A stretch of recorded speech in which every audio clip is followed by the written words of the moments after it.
في الوسط مازا ابراهيم، والسلام على التمريره، يا سلام على التمريره. هذا ما يريده عمور محمد الامين، هذا ما يبحث عنه الهدف الاول.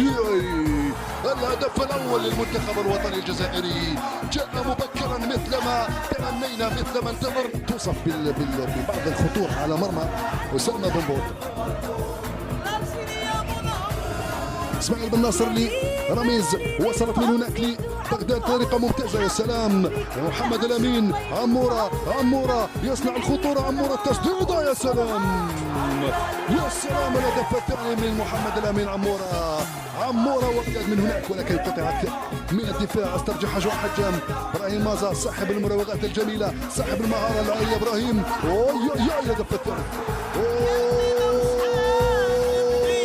ثالث الاهداف للمنتخب الوطني الجزائري بشكل ممتاز. جوان حجام يضيف